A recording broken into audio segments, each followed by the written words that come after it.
On January 10th, 1475, in the frozen forests of Moldavia, 40,000 desperate Christians faced 120,000 of Islam's finest warriors in what should have been the most one-sided massacre in medieval history.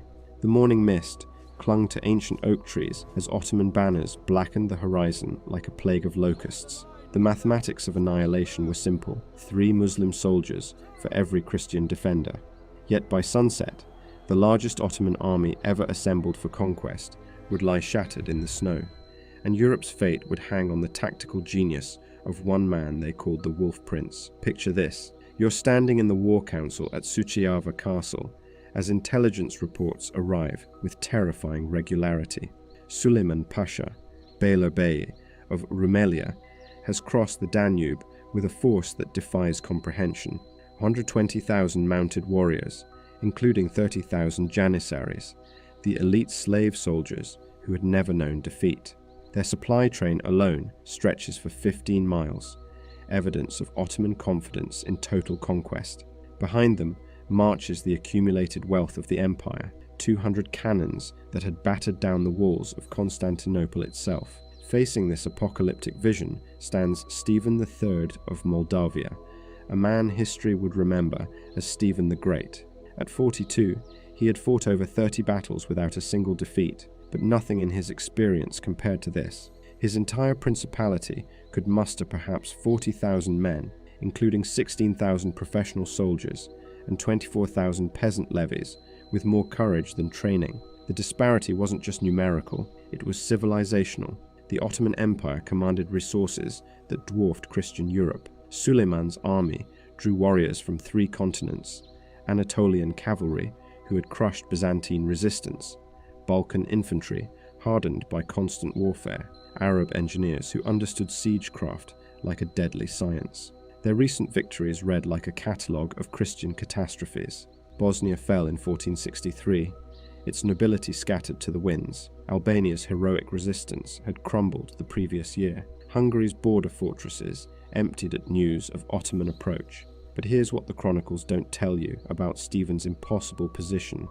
Moldavia stood alone.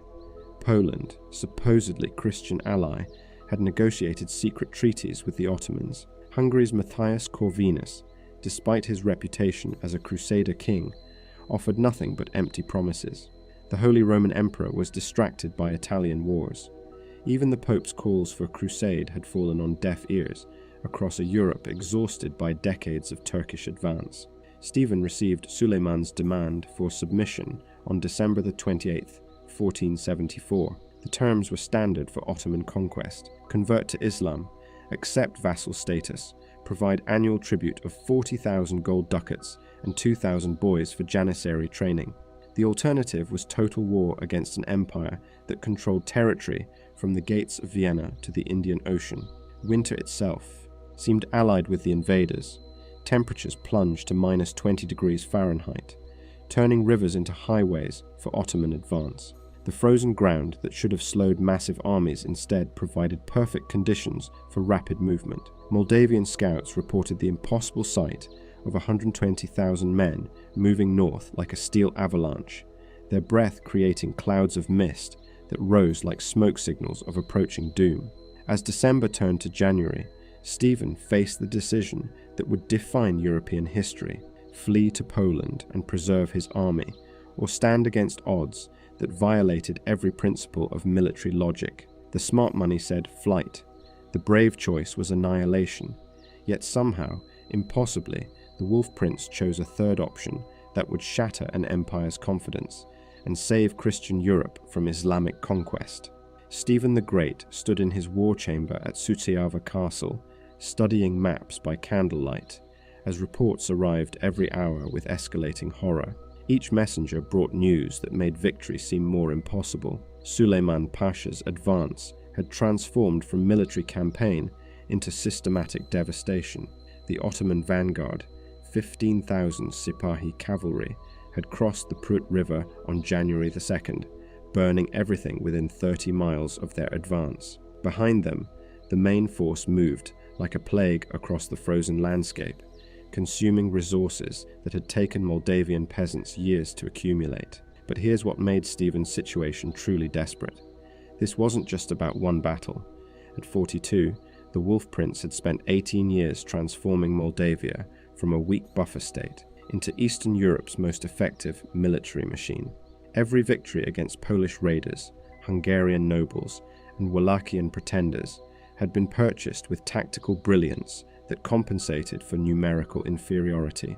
Now he faced an enemy that outnumbered him 3-1 and possessed military technology his forces couldn't match. The mathematics of logistics alone should have doomed any resistance. Feeding 120,000 men required 2,400 tons of grain daily, yet Suleiman's supply system functioned with terrifying efficiency.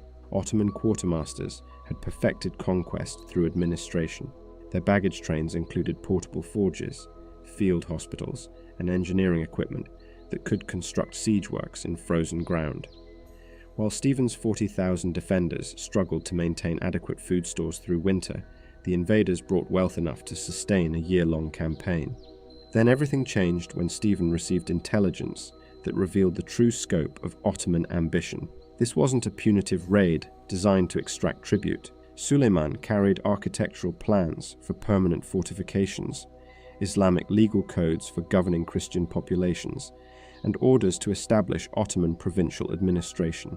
The empire intended to erase Moldavia entirely, transforming it into the eyalet of Bogdan under direct Turkish rule. By January 5th, Stephen's most experienced commanders were openly advocating retreat. Prince Bogdan Lapușneanu, his eldest son and designated heir, argued for withdrawal to Polish territory, where they could reorganize and fight another day. Military logic supported this strategy. Preserving the core army meant preserving the state's future.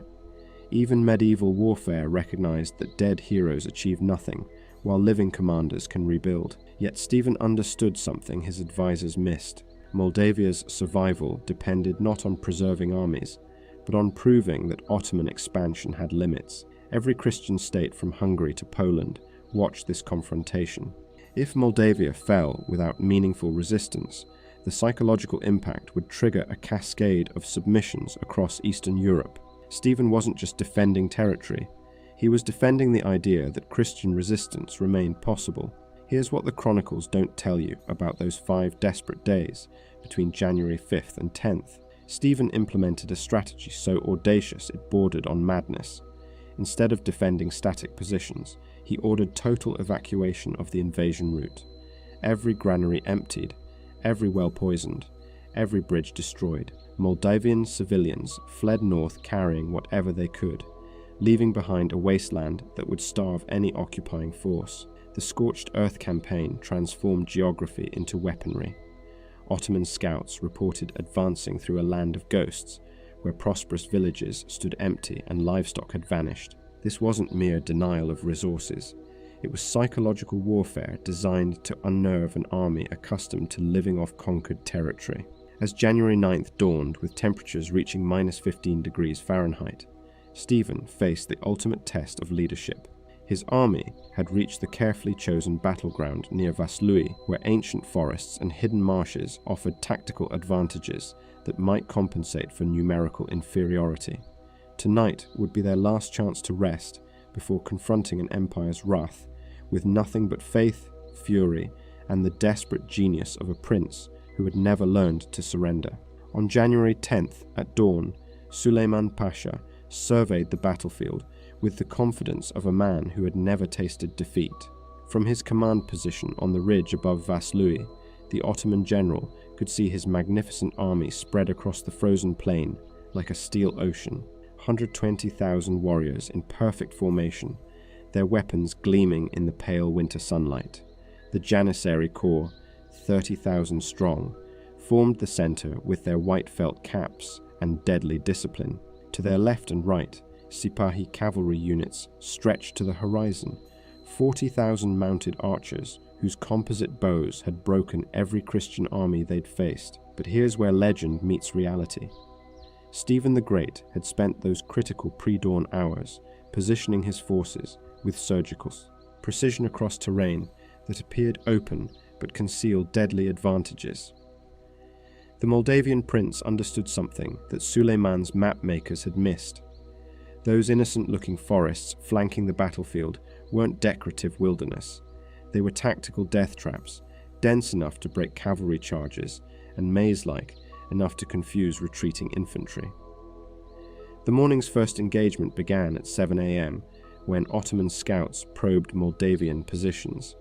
What they discovered should have terrified any competent commander. Stephen's 16,000 professional soldiers had vanished into the landscape itself. Moldavian crossbowmen crouched behind earthworks that seemed to materialize from frozen ground. Infantry companies hid in forest corridors that allowed rapid movement while remaining invisible to Ottoman observers. This wasn't a traditional army awaiting battle. This was a predator preparing an ambush. Suleiman's reaction revealed the fatal flaw in Ottoman tactical thinking. Accustomed to overwhelming enemies through superior numbers and firepower, the empire's generals had never learned to fight opponents who refused conventional battle. When Moldavian forces melted away before advancing janissaries, Ottoman commanders interpreted retreat as weakness rather than strategy. By 9 a.m., confident Turkish infantry had penetrated 500 yards into what appeared to be abandoned defensive positions. Then, everything changed. At precisely 10 a.m., as the main Ottoman assault reached maximum extension, Stephen triggered the first phase of his master plan. Moldavian forces that had seemed to flee suddenly emerged from concealed positions, cutting off Ottoman retreat routes. The empire's elite janissaries found themselves advancing into a funnel where their numerical superiority became irrelevant. Forest paths that could accommodate 3 men abreast transformed 30,000 disciplined infantry into confused clusters struggling through unfamiliar terrain. Here's what makes this moment truly extraordinary. Stephen wasn't just using terrain as a weapon, he was exploiting cultural blindness. Ottoman military doctrine, perfected across open battlefields from Anatolia to Egypt, assumed that superior numbers could overwhelm any defensive position. Turkish commanders had never encountered an enemy who treated forests as tactical allies rather than obstacles. When Moldavian archers began picking off janissary officers from tree-mounted positions, Ottoman response protocols simply didn't exist. The psychological impact on Turkish forces was immediate and devastating. Warriors who had conquered Constantinople and dominated Balkan battlefields suddenly faced an enemy they couldn't see, couldn't predict, and couldn't counter using traditional tactics. By 11 a.m., reports reached Suleiman that his advance units were taking casualties without inflicting damage. The legendary janissary discipline, maintained through decades of victory, began showing its first cracks, but Stephen had only revealed the opening movement of a symphony of destruction. Hidden in those same forests that were devouring Ottoman infantry, 8,000 Moldavian cavalry waited for the signal that would transform tactical advantage into strategic annihilation. The Wolf Prince understood that defeating 120,000 enemies required more than defensive brilliance. It demanded the kind of coordinated assault that would shatter an empire's confidence in a single afternoon. As noon approached and Ottoman confusion deepened, Stephen prepared to unleash hell itself upon forces that had never imagined defeat was possible. At precisely noon on January 10th, 1475, Stephen the Great raised his battle horn and unleashed the most devastating cavalry charge in medieval European history. From 3 separate forest positions, 8,000 Moldavian horsemen erupted simultaneously, their war cries echoing across the frozen battlefield like thunder from hell itself. The sound was indescribable, thousands of hooves pounding frozen earth, steel clashing against steel, voices screaming prayers in 3 languages as Christian fury met Islamic confidence in a collision that shook the ground for miles. The Ottoman center, already confused by forest fighting, had no time to reform. Suleiman Pasha watched in horror as his perfectly ordered battle lines disintegrated under coordinated assault from directions his scouts had sworn were impassable. The lead Moldavian wedge, 2,000 heavy cavalry, led by Stephen himself, struck the Janissary left flank with the force of an avalanche. In the first 30 seconds, 800 elite Turkish infantry simply ceased to exist, crushed under hooves or transfixed by 12-foot ash wood lances. But this wasn't random violence. This was choreographed destruction. As the main Moldavian charge carved through Ottoman ranks, secondary forces emerged from concealed positions to exploit the gaps. Prince Bogdan Lapușneanu led 1,500 cavalry against the Turkish right wing, while Moldavian infantry poured from the forest to prevent Ottoman retreat. Within minutes, Suleiman's 120,000-man army found itself fragmented into isolated pockets, each fighting separate battles against an enemy that seemed to multiply with every engagement. Here's what makes this moment truly extraordinary. The Ottomans weren't just losing, they were being systematically destroyed by forces they couldn't see coming. Moldavian tactics violated every principle of medieval warfare. Instead of one massive charge followed by withdrawal, Stephen had coordinated multiple simultaneous assaults designed to create maximum confusion. Turkish cavalry, attempting to respond to the crisis, discovered that forest paths they'd ignored were now occupied by Moldavian crossbowmen who picked off officers with surgical precision. The psychological impact was immediate and devastating. Janissary units that had never retreated found themselves surrounded in terrain that negated their training. Ottoman cavalry, the empire's primary striking force, couldn't maneuver effectively in forest corridors designed for infantry combat. By 12:30 p.m., reports reaching Suleiman described not tactical setbacks, but complete unit annihilation. The 7th Janissary Orta, 500 men who had fought at the siege of Constantinople, was wiped out in 15 minutes of forest fighting. Then, everything collapsed at once. At 1 p.m., as Ottoman commanders desperately tried to organize defensive formations, Stephen triggered the final phase of his assault. Hidden reserves, 6,000 fresh infantry who had remained concealed throughout the morning's fighting, emerged from positions Ottoman scouts had never detected. The sight of Moldavian banners appearing from seemingly empty ground shattered the last Turkish morale. Elite Sipahi cavalry, seeing their infantry support crumbling, began edging backward despite their officers' frantic orders. The rout began with mathematics that defied military logic. Of the 30,000 Janissaries who had advanced that morning, fewer than 8,000 remained combat effective by 2 p.m. Ottoman casualties weren't just heavy, they were catastrophic. Bodies carpeted the forest floor in layers, the fallen creating obstacles for the living. Abandoned weapons littered the ground like iron seeds, evidence of warriors who had thrown away everything to run faster. Suleiman Pasha, watching his invincible army disintegrate, made a decision that would haunt him forever. At 2:15 p.m., as Moldavian cavalry closed on his command position, the Beylerbey of Rumelia abandoned his golden standard and fled on horseback toward the Danube. The sight of their supreme commander in retreat shattered the last Ottoman resistance. If Suleiman ran, what hope did common soldiers have against an enemy that fought like demons possessed? By 3 p.m., pursuit had become annihilation. Stephen's forces, their blood up, chased fleeing Ottomans through the same forests that had protected Moldavian preparations. The killing was methodical, efficient, terrible. In 6 hours of fighting, the largest Ottoman army ever assembled for European conquest had been reduced to scattered refugees, stumbling through frozen wilderness, leaving behind 45,000 dead and the shattered confidence of an empire that had considered itself invincible. As the winter sun set on January 10th, 1475, the frozen battlefield near Vaslui revealed scenes that would haunt chroniclers for centuries.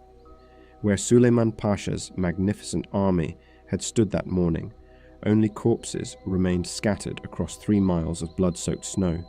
The numbers defied comprehension. 45,000 Ottoman dead carpeted the forest floor, their bodies creating grotesque bridges across streams that had frozen red with spilled blood. Another 35,000 lay wounded or captured, many of them elite janissaries who would never again terrorize Christian Europe with their legendary discipline. Stephen the Great, his armor dented and his sword blade chipped from 6 hours of personal combat, surveyed the carnage with emotions that mixed triumph with exhaustion. The Wolf Prince had achieved something military historians still struggle to explain. His 40,000 defenders had destroyed the largest invasion force in Ottoman history, while suffering fewer than 3,000 casualties. The mathematics were impossible, yet the evidence lay frozen in the January twilight. 3 Muslim soldiers dead for every Christian scratch. But here's what made the victory truly staggering. This wasn't just battlefield success. It was economic and military catastrophe for the Ottoman Empire. Suleiman's army had carried wealth sufficient to fund conquest for 2 years.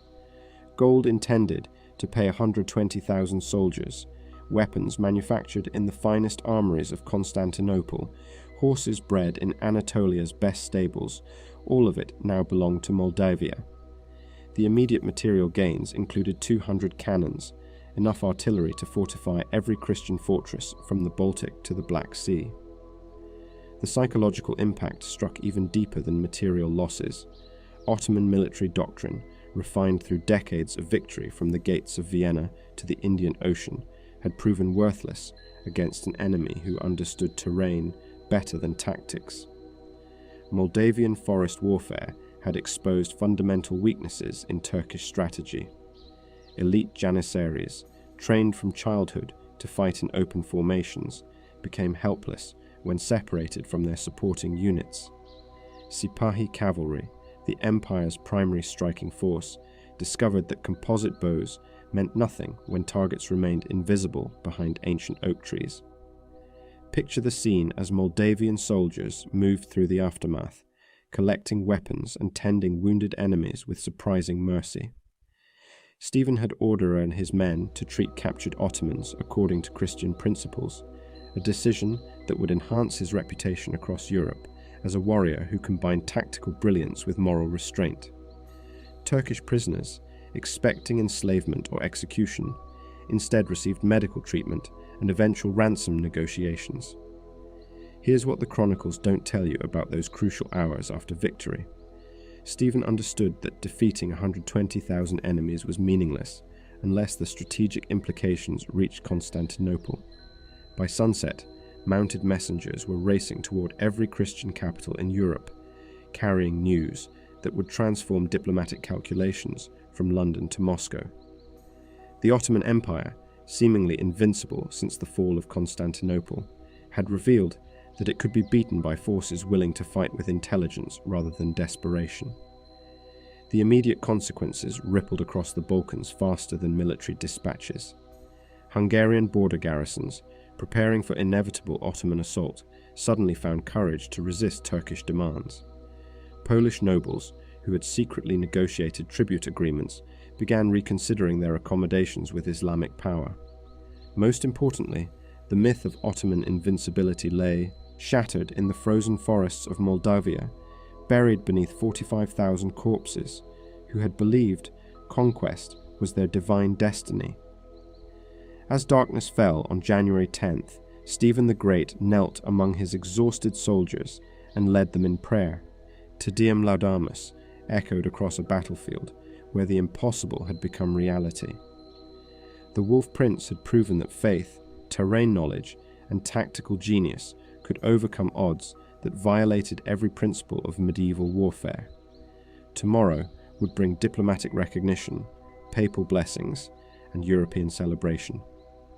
Tonight belonged to 40,000 men who had saved Christian civilization by refusing to accept that mathematics determined destiny.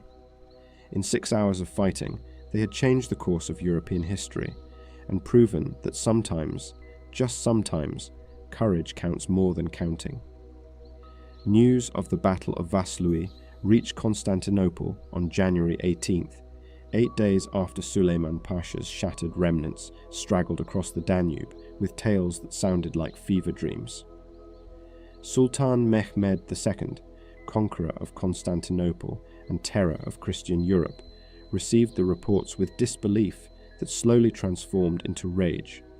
The empire that had expanded relentlessly for 2 centuries had suffered its most catastrophic defeat at the hands of a principality most Ottoman officials couldn't locate on a map. The psychological shockwave rippled through every level of Turkish society, from palace bureaucrats to frontier raiders who suddenly questioned whether Allah truly favored Islamic conquest. The strategic consequences unfolded with devastating precision across the next decade. Hungarian resistance, previously crumbling under Ottoman pressure, stiffened into effective opposition that delayed Turkish expansion by 20 years. Polish nobles abandoned their secret accommodations with Islamic power, instead forming military alliances that would prove crucial in future conflicts. Most significantly, the myth of Janissary invincibility lay buried in Moldavian forests, encouraging Christian resistance from the Baltic to the Mediterranean. Pope Sixtus IV's reaction revealed the victory's broader significance. On February 14, 1475, papal bulls declared Stephen III athlete of Christ and granted indulgences to any Christian who supported Moldavian defense. This wasn't mere religious theater. Vatican recognition transformed a regional conflict into a crusading cause that attracted military volunteers and financial support from across Catholic Europe. Stephen's tactical genius had achieved something decades of papal diplomacy couldn't, uniting fractured Christian states against Ottoman expansion. But here's what makes the legacy truly extraordinary. Military academies from St. Cyr to West Point still study Vaslui as the definitive example of terrain warfare overwhelming numerical superiority. Stephen's integration of forest fighting with coordinated cavalry assault became the template for asymmetric warfare that influenced everything from Napoleonic campaigns to modern insurgency tactics. The Wolf Prince had proven that superior numbers mean nothing when facing enemies who understand their environment better than their opponents understand warfare itself. The Ottoman response confirmed the victory's strategic importance. Mehmed II, recognizing that Balkan expansion had reached its limits, redirected imperial resources toward Anatolian consolidation and naval warfare in the Mediterranean. The empire that had seemed destined to conquer Vienna and threaten the Rhine instead spent the next generation rebuilding confidence shattered in 6 hours of forest fighting. Turkish expansion into Europe effectively ended at the gates of Moldavia, buried beneath 45,000 corpses who had believed conquest was inevitable. Stephen the Great continued his impossible reign for another 29 years, winning 47 battles while losing only 2 minor engagements. European courts that had ignored Moldavian appeals for assistance suddenly competed for alliance with the prince who had achieved the unthinkable. When Stephen died in 1504, Ottoman chroniclers recorded the event with relief, noting that the great enemy of Islam had finally succumbed to mortality rather than Turkish steel. Yet the deeper significance transcends military history. Vaslui proved that technological superiority, numerical advantage, and imperial confidence mean nothing when confronting leaders who combine tactical brilliance with absolute commitment to impossible causes. Stephen understood something that modern strategists often forget. Battles aren't won by the largest armies, but by the most determined minds willing to exploit every available advantage. The Battle of Vaslui stands as history's most complete vindication of intelligence over force, preparation over improvisation, local knowledge over imperial arrogance. On January 10, 1475, in the frozen forests of Moldavia, 40,000 desperate Christians faced 120,000 of Islam's finest warriors in what should have been the most one-sided massacre in medieval history. Instead, the Wolf Prince achieved mathematical impossibility through tactical perfection, proving that sometimes, just sometimes, courage and cunning count more than counting. In 6 hours of fighting, Stephen the Great had saved Christian Europe by demonstrating that even empires have limits when they encounter leaders who refuse to accept that defeat is inevitable.